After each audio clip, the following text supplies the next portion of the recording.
Dia 13 de outubro é o Dia Mundial de Conscientização e Combate à Trombose, que é uma doença que, quando não tratada, pode gerar muitas complicações sérias para a saúde.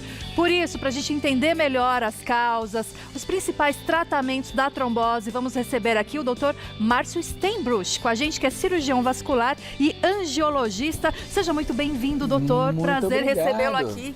Prazer todo meu. Num dia muito importante, a gente temos que falar sobre a trombose. Muito importante. E aí, para começar, eu queria entender como é que se forma a trombose, doutor? Então vamos lá. Primeiro, para se entender o que é o trombocoágulo, imagina uma coalhada. O leite, por exemplo, quando você quer fazer uma coalhada, ele talha e aquilo é um coágulo de leite. Então, o coágulo sanguíneo nada mais é do que uma coalhada de sangue. Só que temos o seguinte, a coagulação, na verdade, é um mecanismo de defesa do organismo. Quando a gente se corta, quando a gente é operado e tudo mais, isso protege do sangramento. Então, quando a gente se corta, sangra e forma aquela casquinha, aquilo é um coágulo. Ah, tá. Só que com o tempo ele vai ficando seco e depois ele solta, está cicatrizado. É uma defesa do nosso organismo, então tem esse ponto Exatamente. positivo. O problema é que ele não pode ocorrer dentro do vaso. Então existem 3 fatores que não deixam o coágulo se formar dentro do vaso. Um deles é a lisura da parede interna do vaso, não pode haver atrito. Segunda coisa é a velocidade do sangue dentro do vaso. E o terceiro já são aspectos químicos do sangue. E com isso a gente deduz o quê? Que algumas alterações de veias, entre elas as varizes, que faz com que a veia deixe de ser lisinha e faz também com que o sangue caminhe mais devagar, ele flua mais devagar, isso pode facilitar a trombose, o coágulo dentro do vaso. Então, varizes seria um dos fatores que podem causar esse tipo de coágulo, certo? Sim, varizes, do contrário do que muita gente pensa, as varizes não são apenas um problema estético, né? Apesar de não doer, porque 70% dos casos de varizes não dói, elas podem, como complicação, causar uma trombose.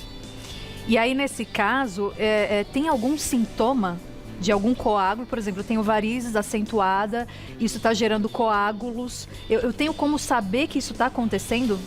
Sim, esses coágulos podem ocorrer na superfície, né, em veias que estão logo abaixo da pele, e com isso nós chamamos de flebite superficial, ou tromboflebite superficial, ou simplesmente flebite. O local fica endurecido, fica muito vermelho, muito dolorido e quente. Porém, se isso ocorrer numa veia interna, ou também chamada de profunda, aí nós temos a trombose venosa profunda, que a gente chama simplesmente de trombose. E é uma situação muito mais grave do que simplesmente a superficial. E é nesse caso que esse coágulo ele pode percorrer o nosso organismo e chegar, de repente, até o coração ou chegar até o cérebro? Exatamente. Imagina que se formou uma ricota dentro de um cano, um pedacinho dessa ricota pode passear pelo cano, então ele vai subir. Só que ele não chega no cérebro, tá? Ele passa pelo coração, só que ele para no pulmão, entupindo os vasos dentro do pulmão. Dependendo da quantidade de vasos que são obstruídos, o que a gente acaba tendo é até a morte da pessoa. E isso é o chamada embolia pulmonar. E aí, no caso da trombose venosa profunda, quais seriam os sintomas, então, para a gente conseguir identificar? Exato. Então, a trombose venosa profunda ela vai causar sintomas nos locais, são sintomas inerentes aos locais. Olha, aqui está lindo, está ótimo. Ela vai causar os sintomas inerentes ao local que ela está. Então, a primeira coisa, de fato, o inchaço na perna, né? Geralmente tem uma dor muito forte, a musculatura fica endurecida.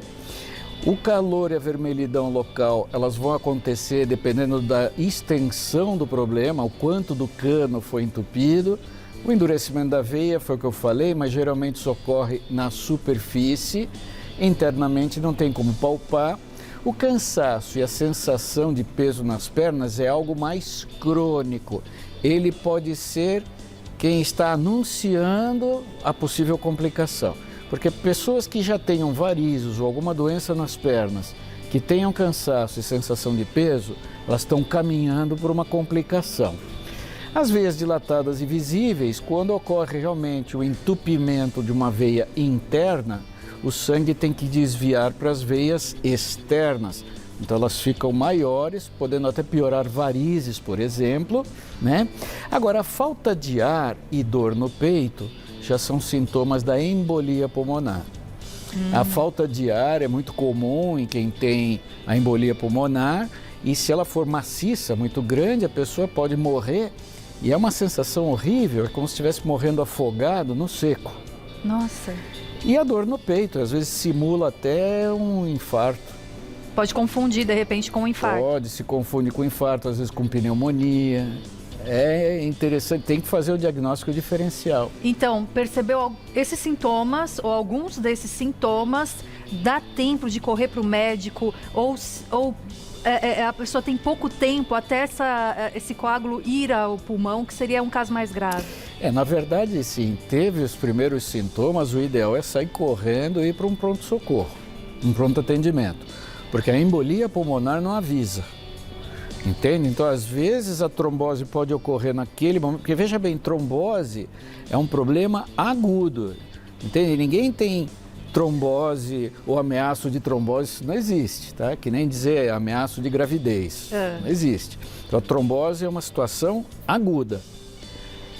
Teve os sintomas ou suspeita, correr para o pronto-socorro, porque a embolia pulmonar não avisa. Mas se chegou no pulmão, dá tempo de socorrer, dá tempo de reverter chegando no hospital? Dá, dependendo do tamanho, dá tempo. Às vezes ele é grande, a pessoa sofre muito, mas existem técnicas e tecnologias que se podem usar para ou dissolver ou tentar tirar aquele coágulo. Só que são situações muito extremas. Muito é uma graves. Cirurgia? Se faz uma cirurgia? É uma cirurgia, mas por cateterismo. Ah, entendi. Se faz, não se abre o peito, nada disso. E doutor, é hereditário esse tipo de problema? A trombose, ela tem diversas causas. Uma das causas pode ser doenças nas veias, as varizes, por exemplo. Outra causa é quando a pessoa fica muito tempo parada em pé e o sangue não tem velocidade suficiente para voltar. Ou em viagens, né? Que você fica muito tempo sentado. Principalmente em viagens. Então, viagens longas de avião são as mais propensas a ter trombose durante a viagem, né? Outras causas, aí envolve a genética, já são as trombofilias que a gente chama. É uma alteração no sangue das pessoas, que é herdado geneticamente e que facilita a trombose. E fora isso, câncer também, alguns tipos de câncer, eles liberam substâncias que são facilitadoras da coagulação. Nós temos gente famosa que morreu de trombose por conta de câncer e alguns que descobriram câncer porque tiveram uma trombose. Tem algum outro tipo de doença que pode agravar? Por exemplo, a gente fala muito de obesidade, diabetes, hipertensão. Sim, todos esses fatores que aumentam o risco cardiovascular, que mexem com a circulação, podem ampliar a situação, né, ou a facilidade de se ter uma trombose. Entre elas, o uso de hormônio feminino, por exemplo, a mulher, por exemplo, ela tem 3 vezes mais chance de ter varizes do que o homem, por conta dos hormônios femininos, que são vasodilatadores. E as varizes são um problema de dilatação das veias, fazendo com que a veia perca a função de transportar o sangue. Então, o uso de hormônios artificiais, como o caso de anticoncepcional, e mais para frente a reposição hormonal, eles aumentam a coagulabilidade, bonito o nome, né? Eles aumentam a chance de coagulação, podendo facilitar uma trombose. E o cigarro também. Então eu já dou um aviso, quem toma anticoncepcional e fuma é uma bomba relógio. Nossa, mas aí é interessante, né? Porque tem a varizes aqui, a trombose, na verdade, né? Arterial e tem a trombose venosa. São os mesmos sintomas das duas? Não. São diferentes? Não. Exatamente. Nós temos duas circulações... É muito bom esse exemplo. Nós temos duas circulações no nosso organismo. Uma que leva o sangue arterial, que é o sangue rico em oxigênio, para a periferia, e nós temos a rede de esgoto, que são as veias. Então, o cano que leva água potável e a rede de esgoto. Dependendo do cano que você tem um problema, você vai ter sintomas diferentes. Então, no caso aqui, por exemplo, nós temos uma artéria. À esquerda, uma artéria normal, onde você pode ver que a parte interna dela está lisinha, bonitinha, mas indivíduos que não têm uma dieta regrada, obesos, sedentários e tudo mais, poderão acumular placas de gordura dentro da artéria e são chamadas de ateroma. Por isso que está escrito lá aterosclerose. É uma esclerose, esclerose é um estreitamento causado por ateroma. E arteriosclerose também não está errado, só que é o estreitamento da artéria, que pode ser causado por outras coisas. Nesse caso aqui, nós estamos vendo um exemplo de artérias coronárias. São as artérias que alimentam o coração com sangue rico em oxigênio. Se ocorre um entupimento da artéria, vai faltar sangue em algum local e aquele local pode morrer. É o infarto do miocárdio. Tá? Se isso ocorrer no cérebro, é o acidente vascular cerebral, onde uma área ou uma artéria no cérebro se obstrui e parte do cérebro que receberia aquele sangue sofre com isso. E aí, dependendo da área do cérebro, vai ter algum tipo de sequela. Eu fiquei um pouco preocupada que você estava falando aí da questão do uso do anticoncepcional e também na menopausa que a gente faz as reposições hormonais. Como é que eu sei se eu devo parar então de tomar um anticoncepcional? Isso serve para todas as mulheres? Como é que é feito esse diagnóstico? Se eu posso ou não usar esses artifícios? Olha, hoje em dia a medicina, apesar dela estar super especializada, mas é muito importante a interação entre as especialidades. Então, eu costumo conversar com os meus pacientes e até colegas, principalmente os ginecologistas, que é muito importante fazer uma avaliação geral antes de entrar com uma medicação. Vai entrar com anticoncepcional? Passa no vascular. Faz um exame preventivo, que aliás é muito importante para todo mundo.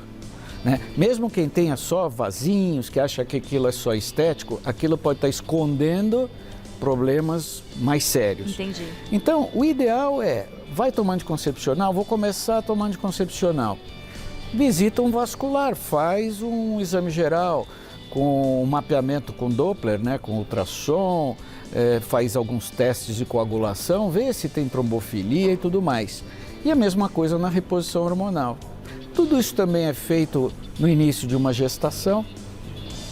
Aliás, diga-se de passagem que o vascular também deveria participar de um pré-natal.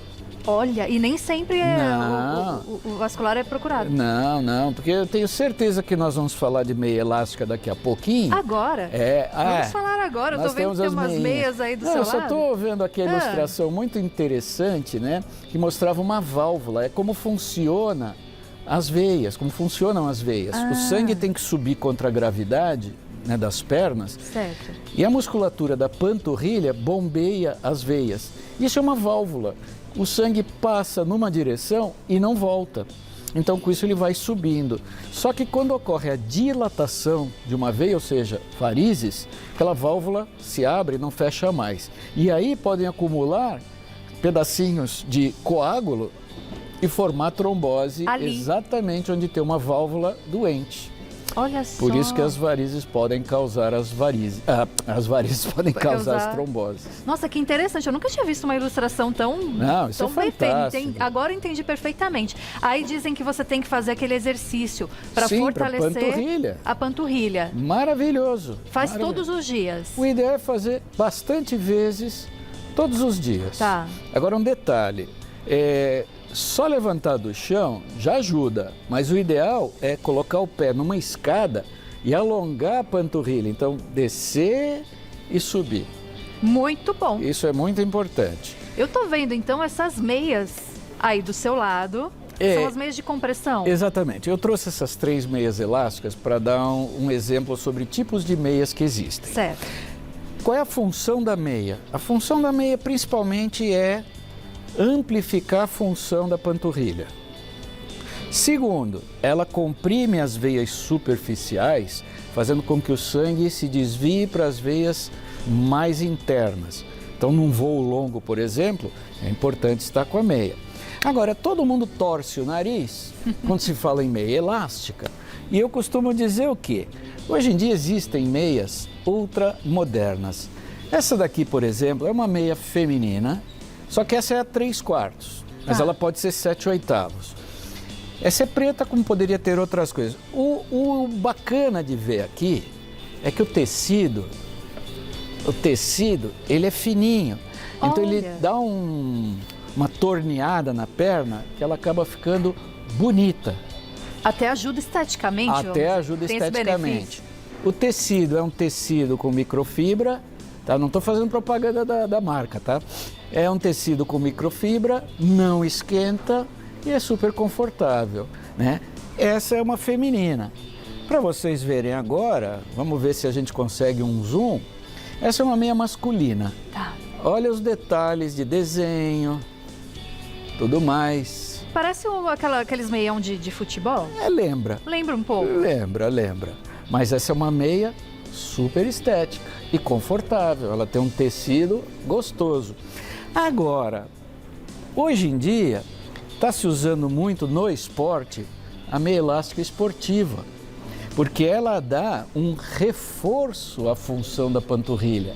Então, quem faz corrida, por exemplo, que tem impacto, é muito importante usar uma meia elástica esportiva, né? Então, tudo isso aqui ou é preventivo ou é paliativo. Curativo não. Varizes não adianta.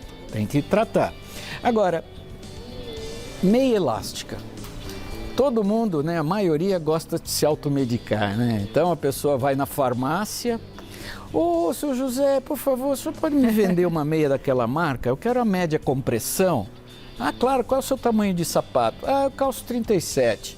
Ah, então tá aqui para a senhora. Ah, não, mas sou meio gordinha, não dá para me dar uma meia maior? Como se fosse uma roupa, né? E não é Exato. assim. Bom, para começar, meia elástica, ela tem 3 parâmetros importantes que só o médico especialista sabe prescrever. Um é a compressão. Não existe essa história de suave, média, alta compressão. Isso é nomenclatura de fabricante. Tá. Então ela expressa em números, em medida de pressão. 20 a 30, 30 a 40 ou 15 a 20. E isso tem que ter a indicação do médico, tem que ter indicação. Como um medicamento. Isso. A outra coisa é o tamanho da meia. Tem que tirar as medidas.